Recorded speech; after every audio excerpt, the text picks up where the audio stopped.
Assalamualaikum warahmatullahi wabarakatuh. Perkenalkan, nama saya Nadia. NIM 211030001.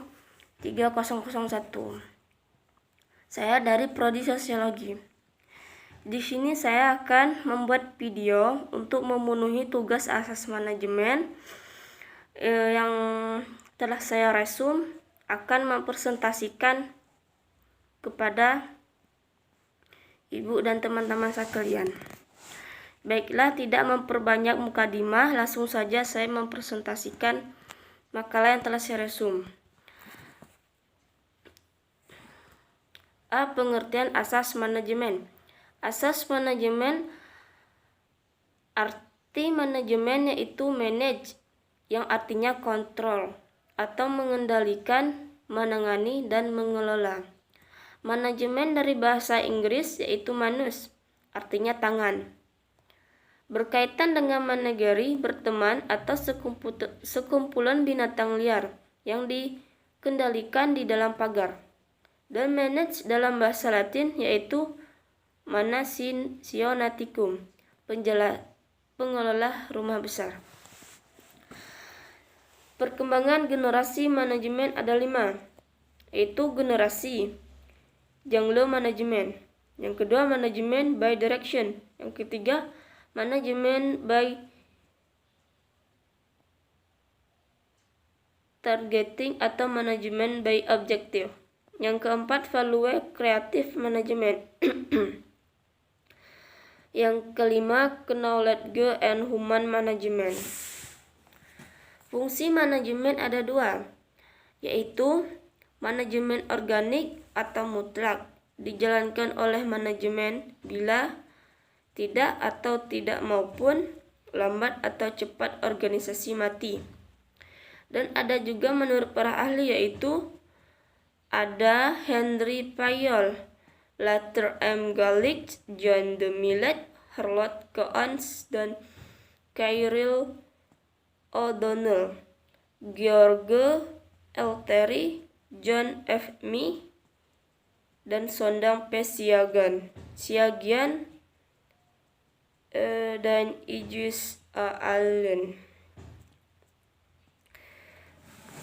Selanjutnya manajemen pelengkap, tidak mutlak, sebaliknya dilaksanakan karena paksaan fungsi-fungsi itu dengan baik akan meningkatkan efisien, memperlancar usaha, pencapaian tujuan dengan efisien ekonomi dan efektif. Contoh budaya organisasi, tata ruang kantor. Selanjutnya unsur-unsur manajemen. Ada man atau manusia, sangat menentukan manusia membuat tujuan, melakukan proses kegiatan untuk mencapai tujuan yang telah ditetapkan. Tanpa manusia tidak akan ada proses kerja titik pusat atau control point management. Money atau uang. Uang penting sebagai alat tukar dan alat ukur nilai sesuatu. Usaha besar kecilnya perusahaan diukur dari jumlah perputaran uang. Machines atau alat-alat. Peranan mesin sebagai alat bantu kerja, memudahkan melaksanakan pekerjaan, memberikan keuntungan terhadap manusia. Tenaga kerja, penggunaannya tergantung kepada manusia, mempermudah tercapainya tujuan hidup manusia. Itu metode atau cara-cara kerja. Dan material atau bahan-bahan pelengkap. Market atau pasar. Fungsi pasar penting untuk memasarkan barang-barang hasil produksi. Sesuatu kegiatan usaha, pasar penting dikuasai demi kelangsungan proses kegiatan badan usaha atau industri. Selanjutnya teori manajemen. Yang pertama scientific management atau teori insentif 1903. Yang kedua, teori hubungan manusia atau Human Relation tahun 30. Yang ketiga, behavior science atau teori perilaku tahun 1950. Selanjutnya, perencanaan planning atau planning. Arti perencanaan bermacam-macam pengertian yang diberikan oleh penulis mengenai perencanaan antara lain. Yaitu ada menurut para ahli. Ada W.H. Neumann. Perencanaan adalah penentuan terlebih dahulu apa yang akan dikerjakan. Dan menurut Lewis Allen, perencanaan adalah penentuan serangkaian tindakan untuk mencapai hasil yang diinginkan. Seterusnya ada H. Coons dan O'Donnell. Perencanaan adalah fungsi seorang manajer yang berhubungan dengan pemilihan berbagai alternatif, tujuan, kebijakan, prosedur, dan program. Dan ada juga Sondan Pesiagian. Perencanaan adalah keseluruhan proses pemikiran dan penentuan secara matang hal-hal yang akan dikerjakan di masa yang akan datang dalam rangka pencapaian tujuan yang telah ditentukan. Selanjutnya ada George R. Terry.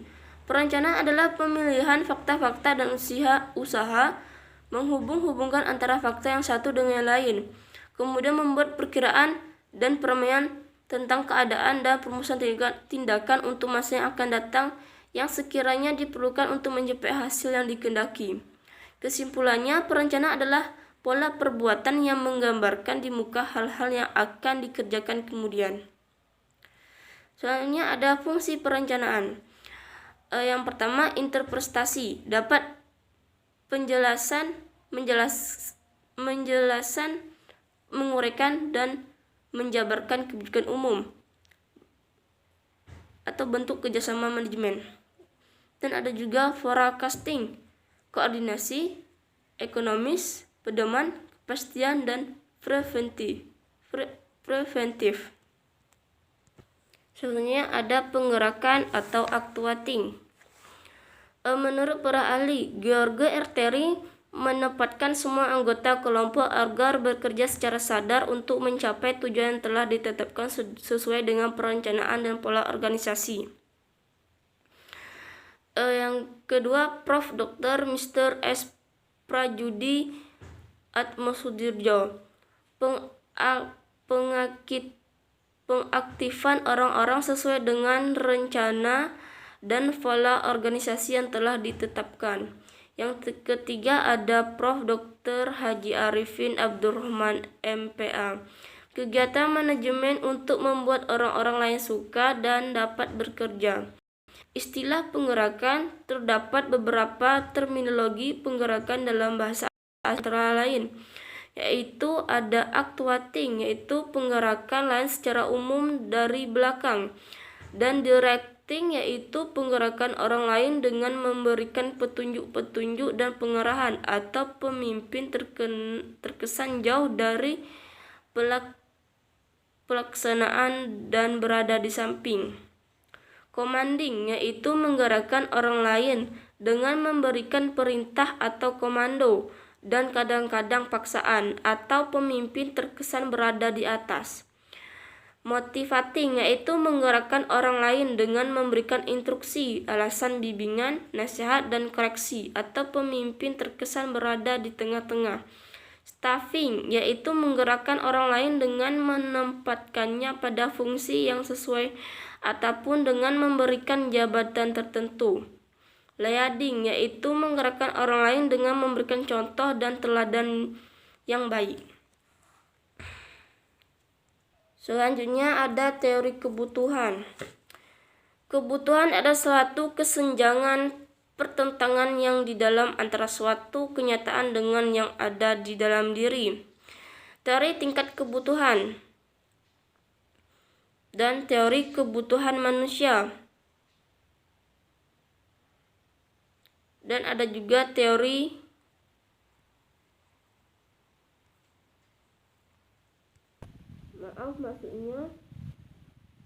teori kebutuhan. Teori kebutuhan ada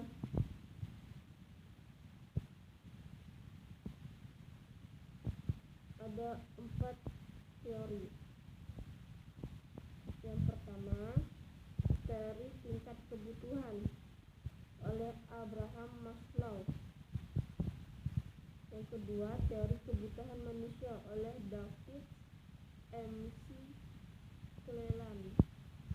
Yang ketiga, teori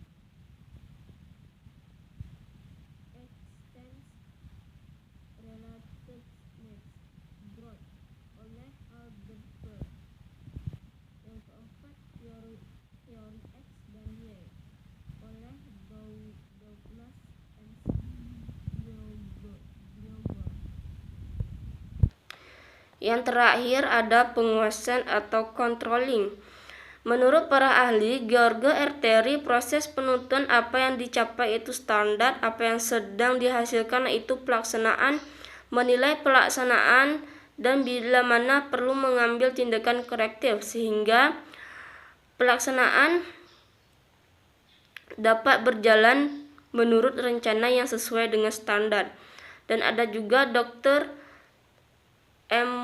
Manulang, suatu proses untuk menetapkan pekerjaan apa yang sudah dilaksanakan, menilainya dan mengoreksi bila perlu dengan maksud supaya pelaksanaan sesuai dengan rencana semua. Profesor Dr. Sondang Pesyagian, proses pengamatan pelaksanaan seluruh kegiatan organisasi untuk menjamin agar semua pekerjaan yang sedang dilakukan berjalan sesuai dengan rencana yang telah ditentukan sebelumnya. Itu ada juga sasaran pengawasan, bahwa melalui pengawasan pelaksanaan tugas-tugas yang telah ditentukan sungguh-sungguh sesuai dengan pola yang telah digariskan dalam rencana. Yang kedua, bahwa struktur serta hierarki organisasi sesuai dengan pola yang telah ditentukan dalam rencana.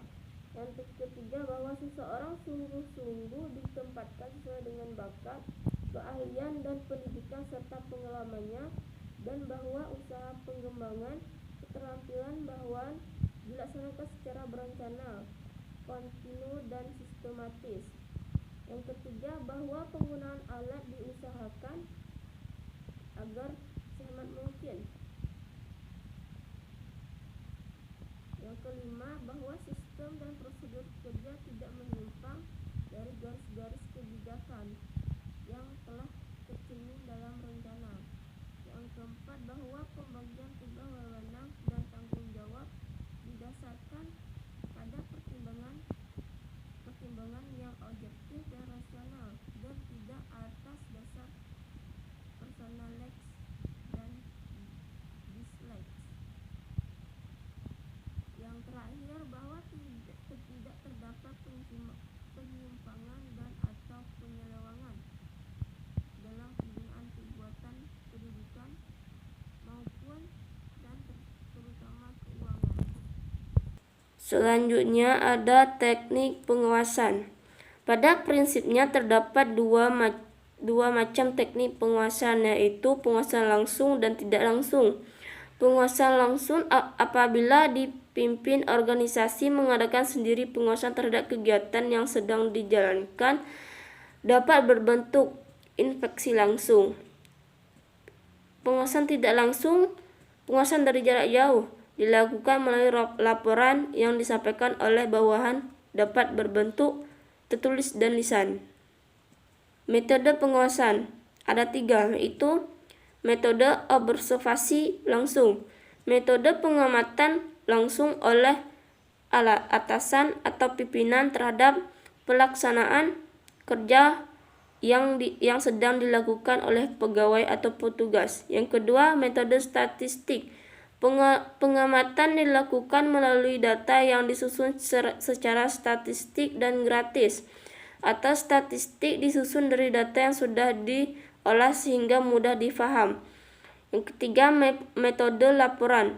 Penguasaan dilakukan setelah diketahui kesalahan, kekeliruan, dan penyalahgunaan dari laporan yang diterima. Dan yang terakhir, pengorganisasian atau organizing. Arti organisasi menurut para ahli James Domani, organisasi adalah bentuk setiap perserikatan manusia untuk mencapai tujuan bersama Dan ada juga George R. Terry, organisasi adalah melokasikan seluruh pekerjaan yang harus dilaksanakan antara kelompok kerja dan menetapkan wewenang relatif secara tanggung jawab masing-masing individu yang bertanggung jawab untuk setiap komponen kerja dan menyediakan lingkungan kerja yang tepat dan sesuai. Selanjutnya ada staf dosen Balai Pembinaan Administrasi UGM. Organisasi adalah satu sistem usaha kerjasama daripada sekelompok orang yang mencapai tujuan bersama. Prof. Dr. Sondang Siagian. Organisasi adalah setiap bentuk persekutuan antara dua orang atau lebih yang bekerja sama untuk satu tujuan bersama dan serikat secara formal, dan persekutuan mana selalu terdapat hubungan antara seorang sekelompok orang yang disebut pimpinan dan seorang sekelompok yang lain disebut bawahan. Hakikat organisasi.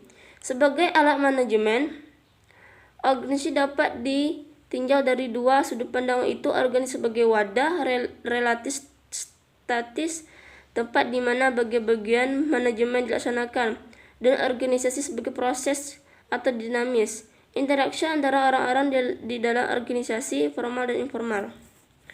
Baiklah, segitu saja saya mempresentasikan makalah. Apabila ada salah kata, saya mohon maaf. Saya akhiri dengan wassalamualaikum warahmatullahi wabarakatuh.